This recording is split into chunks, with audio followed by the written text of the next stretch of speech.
everybody, and welcome to another episode. I hope you guys are doing well and everything is going well for you, and hope you staying safe. So I actually been doing some testing. I decided to test out the Fujifilm 27mm F2.8 R WR lens. So they actually have an older version, which is not necessarily the Mark 1, but if you want to call that one the Mark 1 and call this one the Mark 2. And this one came out earlier this year with the new Fujifilm X-S10. Okay, so I decided to rent this lens because I wanted to check something out that was a little bit more compact and still kind of wide range. This is going to be a interesting focal length to talk about, and I hope you guys stick around to see what I mean by that. We're going to take a look at the physical appearance of this lens, as well as check out some optical standpoints and some photos that I was able to capture with this lens right here. But other than that, yeah, let's go ahead and get started. Okay, so the first thing I want to talk about here is specs. Now, I'm not going to go over too much of the specs.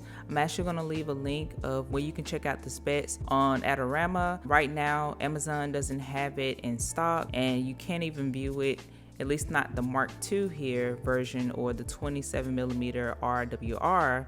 You can't even view this lens on Amazon as I'm filming this video. So on the outside of this lens right here, as you can see, is very small, compact. It definitely has that pancake design, and it is considered a pancake lens. One thing I initially thought when I was getting to photography is that I might not be interested in pancake lenses, simply because I just thought they weren't that good for some reason. I know, a noob thinking that, and just didn't know much about lens at all, to be honest. At the beginning, I was like, give me, the beefier lenses, the ones that just look like they're gonna take amazing photos, and the weight is not a problem. I'll deal with it. No big issue, and it still isn't. But as I've gotten more into, taking pictures and going out more and carrying my camera with me everywhere that I go, pretty much I like setup. So ever since I got the Fujifilm X-S10, also did a review on this camera right here. I'll leave that link to that video in the description for you guys to check out later. This has been my combo for the past a little over a week now. Initially, I rented it for just a week. Normally, I like to test things a little bit longer, but I think just over a week has been pretty good to get an idea of what this lens is about. So just going over the specs for this 27mm R WR, you have 7 elements in 5 groups, and it includes one spherical element, and it has a 37mm filter thread. As you can see here, there is an actual filter on this lens right now. Again, this one came with the lens rental, and yeah, you still can add some protection to this lens. Obviously, it is a very small filter thread. I do like the fact that you can protect the lens, on the front here, but it is an odd filter thread, which is to be expected, being that this is such a compact lens. As you already know, it does have a maximum aperture of 2.8, minimum aperture of 16, so you can go all the way up to 16 if you want to get a lot of things in focus. So as far as focusing distance, it has a 34cm focusing distance. That one I found to be quite finicky here and there. I didn't do any actual measurement tests, but once I pulled back a little bit on the subject, it looks like I had to focus back a little bit further away from this lens right here, versus if I then switch subjects and got very close onto something that I wanted to capture and get in focus, then it may have been within that range. So one important thing that I should mention early on in this video is the fact that this focal length is very unique to me, and I'm going to talk a little bit more about that and how it's unique for my usage. The full frame equivalent is technically 40.5 millimeters. You can say it's between 40 to 41. I've seen people say it's 40, seen people say it's 41. By the math, for me, I would consider to be 41 millimeters. So that is a kind of a weird focal length in my opinion. If you don't take pictures at that focal length, or you're not familiar with working with a 27mm, you want to test this out, you will be able to get some good testing out of this lens, because I find that using it in certain situations, which we'll talk more about later, is good, and then it's also just different. You're gonna have to work with the focal length that you have on this particular lens. And if you're not familiar with primes, this is a prime lens, which means it's a fixed focal length and you're not able to zoom in or out. So something to note for the beginners who are trying to get familiar with if they prefer primes or getting to know primes versus a zoom lens. Unlike the old model or the old lens, you have a aperture ring. So at the front of the lens, we have this small, again, 39mm filter thread. This is the front lens cap. Nice, cute little lens cap. I like it. I don't know why, but I like little cutesy things like this. But yeah, you get this for the front. Right here, you got Fujifilm spherical lens, and then you have the Super EBC SF. This is an X mount, and you get 27mm 1 to 2.8 R WR, 39mm for your filter thread indicator. Looking at the 39, that is the filter size you will need. Around the side here, we have the button for manually adjusting between apertures. Across the top here, you can see we have a range of 2.8 to 16. Towards the back here, you can see this is the rear of the lens, of course, with the electronic connection here. So again, if you press this button here, you're going to be able to unlock it from auto and move it around. Once it clicks back, you'll be back in auto, and you'll have to press this button again to release it. So I'm going to show you what the click sounds like. So hope you was able to hear that nice click sound. Lets you know when you're at the next aperture or when you switch to auto. So that is something that I think is satisfying as well, you know, depending on what you prefer. If you're doing video work, sometimes rotating it may not be good because the mic will pick that up. That might be a con for you. So yeah, that's pretty much gonna be the physical appearance of this lens. We're gonna go ahead and mount it onto the camera body. Okay, so I hope you're able to get a good look at this lens here. This is what you're gonna get, or how it's gonna look if you have the X-S10. And I think this combo just looks really nice. It just looks really good and compact. This is already a compact camera body, and I love the X-S10. I want to go ahead and start off with a few things that I didn't know as I was testing this out for me and my usage. Now, as I mentioned in other videos, I like to do some street photography as well as landscape, and that can be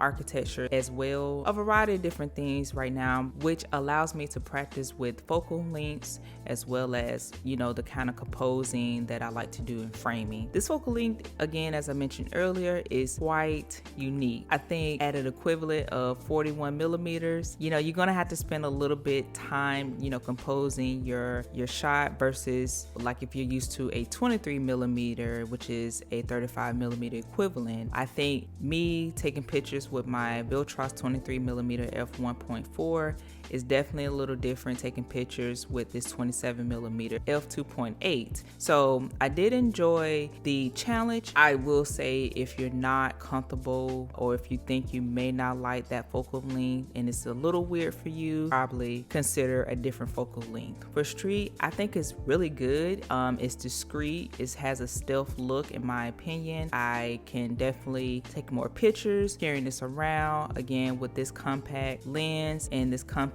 camera body, it just makes it super easy to take it out of my sling bag or my bag, whichever I'm carrying. So with it being a good focal length for street, I do think it's too tight for landscapes. However, if you feel like you can make it work, then sure, go for it. Otherwise, I noticed that I was more comfortable at a wider focal length. Normally around that 16mm wider field of view is better for landscape. So another thing I noticed that this lens does not include is LM, which stands for linear motor. You will see why that makes such a difference on a lens.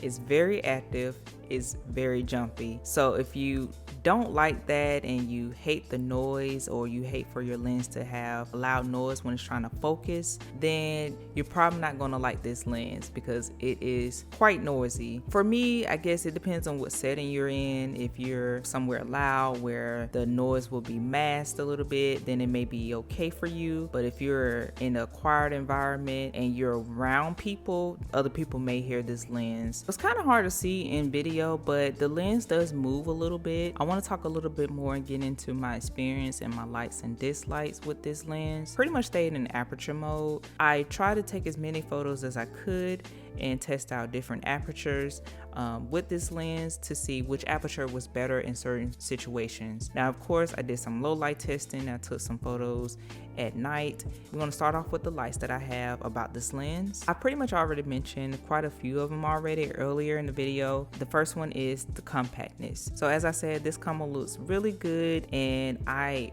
really enjoy walking around and carrying this setup right here. So comfortable and light to carry in my sling bag. The second thing I'm going to mention that I do like is the clickiness of the aperture ring. So again, if you're doing some video work with this lens, you're probably not going to like that. If it's just B-roll, then maybe it'll work for you. Maybe you can work with the focal length and everything in that. The third thing that I do like is that it has the option to mount a filter on here or screw a filter in. However, with it being 39 millimeters, again, that's an uncommon millimeter filter thread, so that can be a con, but at least you are able to protect the lens with a filter. The fourth thing is it is weather resistant, and that is great. At the rear of the lens here, you can see this little gasket that we have around the back of the lens. That is a plus for me because I do like to take pictures in harsher conditions. I want to make sure I do note that this camera body is not weather sealing or weather resistant. That's important to you. Then you will be happy to know that this lens has that. So as I like that this lens does have a 2.8 aperture, it still struggles in low light situations. So what I mean by that, you're really gonna have to be in some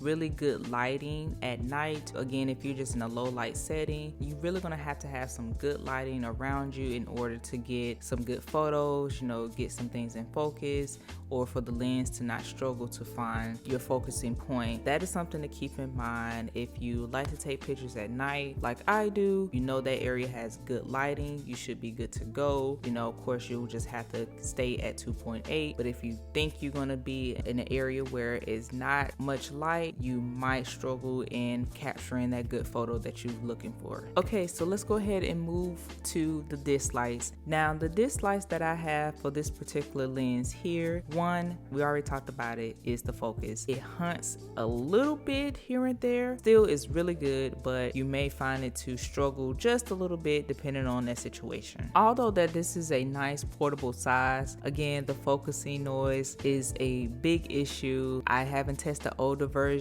and from what I hear, not much has changed with the focusing noise. And last but certainly not least, I wish I could have seen a 2.0 aperture giving me that extra stop. To be honest, that probably would have competed too much with the 23mm F2. So I understand, you know, them keeping this at 2.8 for the price of $399 USD. I can't complain too much, to be honest. And when you're considering trying to get an extra stop for light, you might get a larger lens. It is a really good option if you want to have something very small, compact, lightweight. It's just good enough for your street photography or just for your everyday picture taking or traveling. It's such a good option for commuting. Although this lens is pretty soft in the corners, certain apertures you would have to definitely stop down to get more of a sharper image in the center, and that's mainly what you're going to see the difference in. Personally, didn't see a whole lot of difference in my testing. I'm not a pixel peeper whatsoever, and for the most part, I pretty much like my images to come straight out of camera really well. I am okay with doing a little editing with this because I personally think a little editing is needed with this lens to make it a little bit sharper. So if you're not much of an editor and you just want your photos to come straight out of camera, good. If you have a certain look that you want your photos to present, or you just know what you visualize, you may have to work with this lens just a little bit. So the final thing I'm going to mention here in this video is film simulations. Now, I do plan to do separate videos